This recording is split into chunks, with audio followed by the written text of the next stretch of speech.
La riche et fascinante histoire de l'architecture a traversé de multiples époques distinctes, allant du classique au gothique, du baroque à bien d'autres encore. Aujourd'hui, nous nous penchons sur une ère révolutionnaire dans le monde de l'architecture, le postmodernisme. L'apparition de celle-ci entraînera l'émergence d'une multitude de nouveaux courants, parmi lesquels le high-tech et le déconstructivisme occuperont une place prépondérante, redéfinissant les frontières de la créativité architecturale. Ces courants partagent cependant un point commun frappant, ils succèdent au modernisme. Cette notion peut sembler paradoxale à première vue. En effet, le modernisme était traditionnellement considéré comme l'apogée de l'innovation architecturale, représentant le summum des capacités humaines en matière de conception, de construction et d'esthétique. Cependant, ces nouveaux courants osent repousser les limites établies, questionnant ainsi la définition même de la modernité. Dans cette présentation, nous examinerons de plus près ces trois courants distincts, mettant en lumière leurs caractéristiques, leur inspiration et leur impact sur le paysage architectural contemporain. Embarquez avec nous pour ce voyage intense sur trois courants architecturaux majeurs de la fin du XXe siècle. Et c'est parti!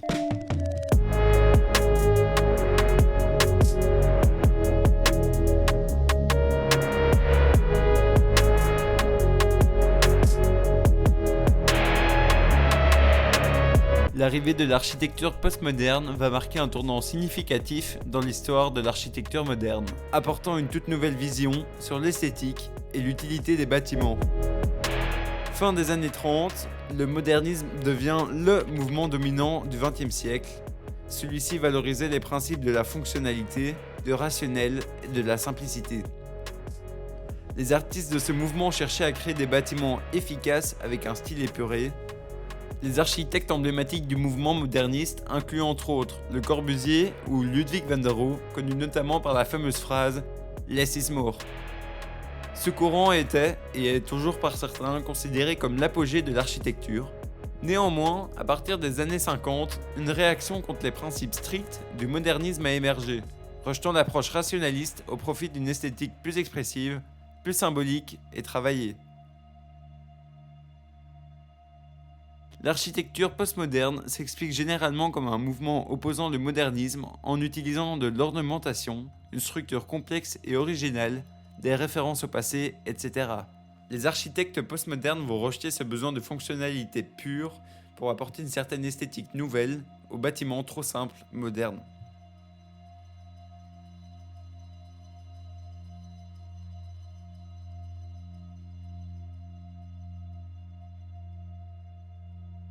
Un de ces artistes voulant remettre en question ces conventions modernistes est Robert Venturi, qui dans son livre Complexity and Contradiction in Architecture plaidait en faveur d'une nouvelle architecture qui accueillait la diversité et les références historiques du milieu, en ajoutant quelques détails et ornementations.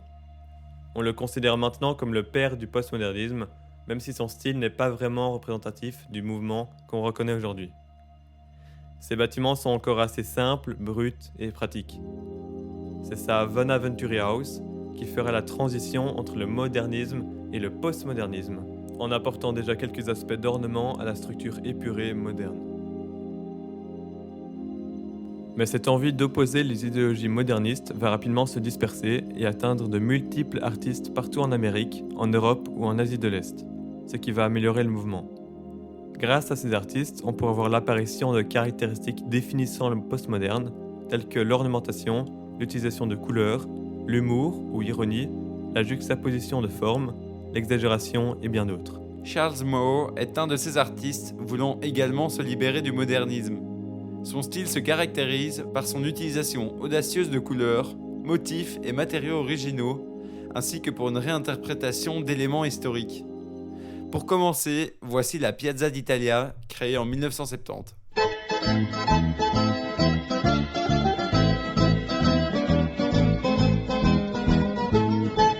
Dans celle-ci, Moore illustre parfaitement ses principes postmodernes dans un but de créer un espace public amusant et original, totalement différent de son entourage. Situé non pas en Italie, mais dans la Nouvelle-Orléans aux États-Unis, ce pseudo-bâtiment se trouve à côté des grands buildings typiques américains, se faisant fort remarquer. Elle contraste totalement le style contemporain avec notamment ses couleurs expressives et sa forme, mais surtout grâce à l'aspect italien traditionnel sur lequel Moore s'est inspiré. On y retrouve les colonnes, les dômes, les arcades et même l'apparence rurale du petit bâtiment dans une rue en voyant les pavés. Moore joue justement sur cet aspect pour créer un trompe-l'œil, une simple façade, et je trouve que l'effet est super réussi. Les colonnes corinthiennes sont en fait en plastique, avec même certaines parties en métal, et le bâtiment qu'on voit est faux, il n'y a rien derrière. L'architecture même est vue comme une œuvre d'art amusante, dont le but est de faire sourire les visiteurs. La Piazza d'Italia deviendra rapidement une source d'inspiration pour les artistes postmodernes qui reprendront ses caractéristiques.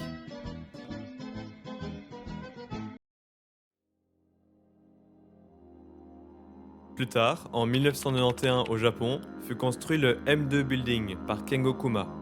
Ce chef-d'œuvre, réalisé par un artiste également extraordinaire, je trouve, représente bien les idées du postmoderne. Les matériaux nouveaux, la juxtaposition de formes et structures, la complexité et ornementation, tout y est. Et principalement, l'élément phare de cette architecture, la colonne, représentant l'ancien. Dans une modernisation de l'architecture classique, Kuma utilise la colonne et les fausses briques, qui sont ici en béton, pour faire une architecture hybride, un mélange entre le passé, le présent et possiblement le futur. En Belgique, un autre exemple de postmodernisme serait le Radisson Blu Ostrid Hotel à Anvers. Conçu par l'américain Michael Graves, le bâtiment est reconnaissable encore une fois par ses couleurs vives, son mélange de formes géométriques ou ses références, un peu cachées ici, classiques. J'ai pas trop écouté en gros, c'est quoi l'architecture postmoderne? Attends, mais t'es qui toi déjà? Qui je suis? Je suis Jean-Yves. J'adore l'architecture. Bon ok Jean-Yves, t'as pas écouté, mais c'est pas grave, on va faire un petit récap rien que pour toi.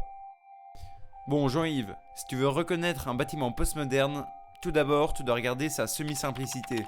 C'est un style proche du modernisme, donc avec des formes assez basiques, mais en se différenciant de celui-ci par l'ajout d'ornementation ou par la déformation de ses formes.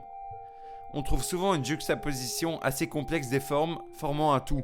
Ce n'est pas aussi complexe et détaillé que du baroque, mais pas non plus aussi minimaliste que du modernisme pur. Ensuite, on peut observer le thème, qui est directement lié au but d'innover. L'architecture postmoderne est diverse et essaye de créer quelque chose de jamais fait avant, pour transformer ces structures en œuvres d'art plus ou moins abstraites. On va donc voir l'apparition de couleurs vives, de formes surréalistes et marrantes qui sont attractives à l'œil. C'est bon Jean-Yves, t'as compris là? Oh super les gars, tout est clair maintenant. Je suis sûr d'être un pro en postmodernisme grâce à vous. Ok, maintenant que t'as compris, on a un autre courant à te présenter, le high-tech.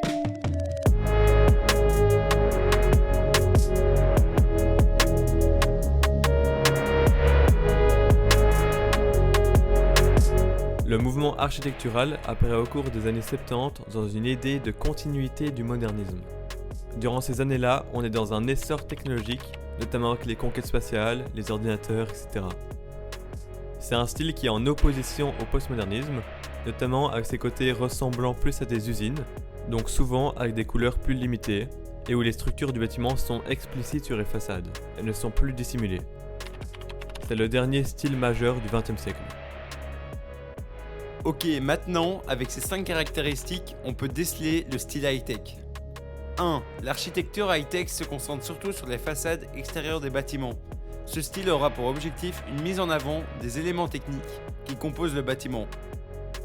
2. Les murs de verre ainsi que les structures en acier sont très présents afin de témoigner de l'époque industrielle. 3. La paroi est animée par des mouvements des structures et une sensation de mouvement est accentuée avec les jeux de câbles, le tout aussi dans une idée de réutilisation des matériaux. 4. Les murs rideaux ainsi que les structures en acier fixe qui supportent de grandes vitres sont fortement présents, mais sont souvent plus modulables que les grandes baies vitrées sobres du modernisme.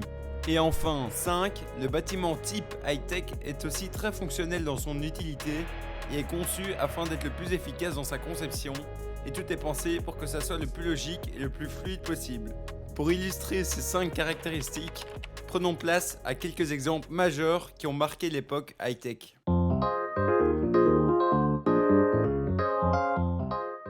Une des représentations high-tech en architecture la plus renommée est le Centre national d'art et de culture Georges Pompidou à Paris conçu par Renzo Piano, Richard Roger ainsi que Gianfranco Francini. Le président Pompidou était d'ailleurs un grand amateur d'art moderne, ce qui a donc influencé le style artistique du bâtiment. Les couleurs y sont très importantes car elles représentent respectivement les différents systèmes de ventilation, d'eau, d'électricité et c'était une belle opportunité aux architectes d'extérioriser ces systèmes. C'est un élément important à noter car c'est la première fois que l'architecte utilise les conduits de ventilation à son avantage et non en essayant de les cacher un maximum dans le bâtiment, dans l'utilité de rajouter du mouvement à la structure. Le point primordial est l'escalier en forme de chenille. Elle peut y être interprétée de différentes manières, telle qu'une artère au service du cœur, le cœur étant le centre Pompidou, mais nous rappelle aussi du mouvement et du dynamisme à travers la structure, ce qui nous rapporte aux caractéristiques du high-tech. Dirigeons-nous maintenant en Angleterre, pays où le high-tech a été fortement développé. Le Lloyd's Building, à Londres cette fois, reprend également ses idées en repoussant tous les tuyaux, ascenseurs et ventilation à l'extérieur. Le but est de garder un espace intérieur le plus modulable possible, dans une idéologie de fonctionnalité totale, donc opposée aux idées postmodernes. Le bâtiment aux 14 étages, près de 90 mètres de haut et aux 48 000 mètres carrés, deviendrait une icône futuriste de l'architecture de l'époque. Il appartient au courant high-tech justement pour le mouvement ressenti par la tour, par ses formes verticales et dynamiques, mais aussi pour la structure extrêmement ressemblante à une usine, ainsi que des matériaux sobres, mais qui rappellent également à une non-transformation des matériaux d'origine. Le bâtiment est maintenant classé et protégé. Grimshaw Architects est un cabinet d'architectes fondé par Nicolas Grimshaw. Il est né dans les années 30, fils d'une maman portraitiste, d'un père architecte et d'un grand-père ingénieur. Il hérite donc d'un intérêt général pour l'art et l'architecture. Il crée donc son cabinet et son architecture sera d'une renommée mondiale à New York, Melbourne, Sydney et Londres. Pourquoi je parle de lui ? Parce qu'il a créé l'Eden Project, à Cornwall en Angleterre en 2001. Le bâtiment est extrêmement innovant par son utilisation d'un matériel peu commun, l'éthylène tétrafluoroéthylène, qui est extrêmement solide, qui est lisse et qui a donc des effets auto-nettoyants et peu opaque afin de laisser passer une grande partie de la lumière. Le bâtiment a pour but de recréer des écosystèmes dans les différentes sphères. L'utilité et la fonctionnalité du bâtiment est extrêmement efficace car cela fonctionne. L'élément principal du bâtiment est donc pratiquement l'unique composant visible du bâtiment. La structure est la principale caractéristique architecturale de l'œuvre. Les vitres qui sont en partie ovales donnent un mouvement à la structure par le côté très sphérique et rebondissant du bâtiment.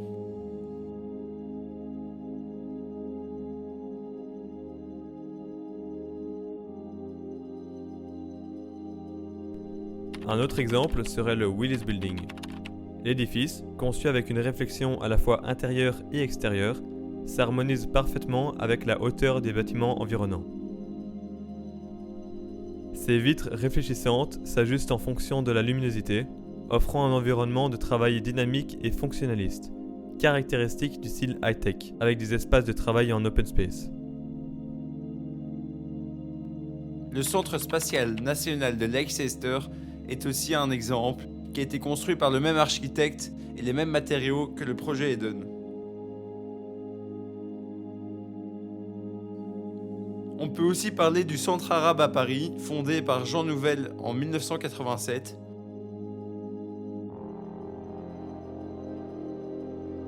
Le bâtiment a une surface de 26 000 m² et a la particularité d'être recouvert de 240 moucharabiehs, panneaux en bois servant à la ventilation, souvent utilisés dans les pays arabes, ce qui nous rappelle ce côté industriel que l'on recherche dans le high-tech. De plus, d'un point de vue technologique, on est servi. Les moucharabiehs sont munis d'un système électronique permettant d'adapter le taux de lumière entrant dans le bâtiment afin d'avoir un contrôle sur la luminosité. Putain les gars, je pensais qu'il y avait plus de courant qui succédait au modernisme que ça. Y a rien d'autre ? Attends Jean-Yves, on n'a pas fini. On a un dernier truc à te présenter, je nomme le déconstructivisme.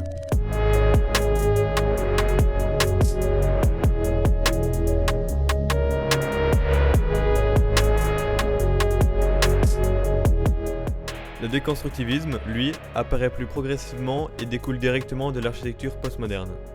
Alors que les artistes novateurs commençaient à déformer les formes principales du modernisme, les architectes déconstructivistes ont poussé cette thématique à l'extrême.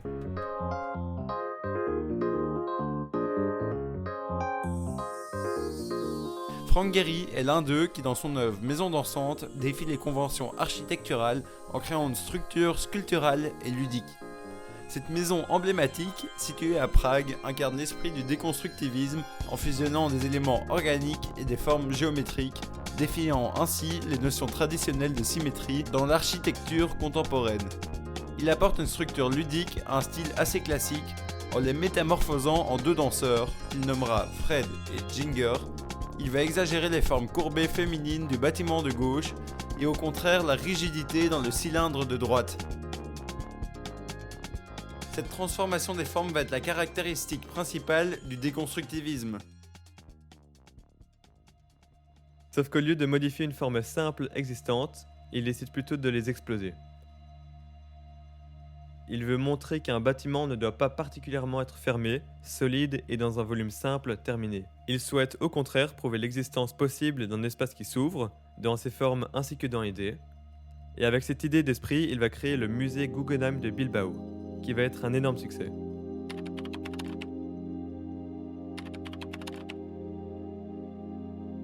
Une caractéristique déconstructiviste notable du musée Guggenheim est la déconstruction des formes, où les éléments architecturaux semblent se désarticuler et se recombiner de manière non conventionnelle. Cette fragmentation donne à l'édifice une dynamique visuelle unique, défiant les traditions de symétrie et d'ordre. Gehry joue avec les angles et les lignes de manière à créer une expérience spatiale immersive. Ainsi, le musée devient non seulement une structure abritant des œuvres d'art, mais aussi lui-même une œuvre d'art, invitant les visiteurs à explorer la structure avec curiosité et émerveillement. Il va également inventer un style organique totalement opposé au modernisme. Son apparence aléatoire rappelle celle de la nature, en portant une attention particulière à la lumière et aux reflets du milieu grâce aux matériaux extérieurs réfléchissants. Ce chef-d'œuvre va ensuite ouvrir les portes à une portée d'autres artistes qui vont pousser ce mouvement encore plus loin. Ceux-ci continueront de créer des formes de plus en plus complexes, extrêmes et tordues, mais gardant toutes le même principe. Sauf une, Zaha Hadid. Cette architecte irakienne va mettre en avant les lignes dynamiques dans une architecture aux contours fluides, opposant complètement l'utilisation de rectangles ou de lignes droites. Son œuvre la plus reconnue, même si toutes sont belles, est le Heydar Aliyev Cultural Center en Azerbaïdjan à Bakou. Il a été construit pour opposer le style populaire de modernisme soviétique d'apparence très carrée. Son but est de montrer la sensibilité de la culture azérie et de prouver l'optimisme d'un futur technologique dans la région. Zaha va dans sa carrière faire de nombreux chefs-d'œuvre architecturaux, montrant un style utopique contemporain. C'était une des architectes les plus influentes de notre époque.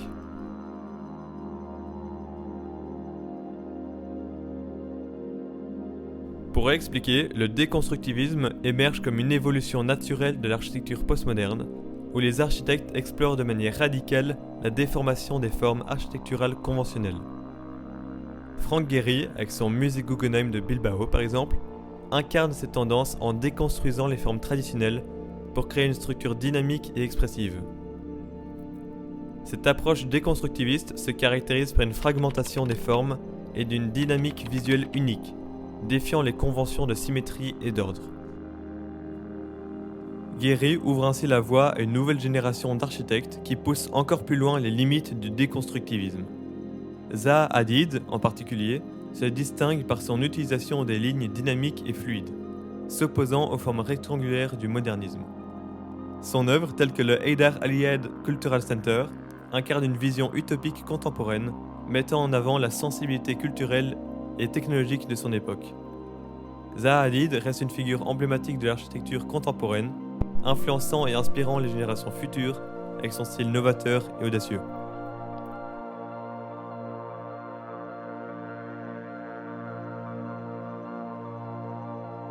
En conclusion, l'évolution de l'architecture à travers les époques a été marquée par des périodes distinctes, chacune apportant son lot d'innovation et de révolution.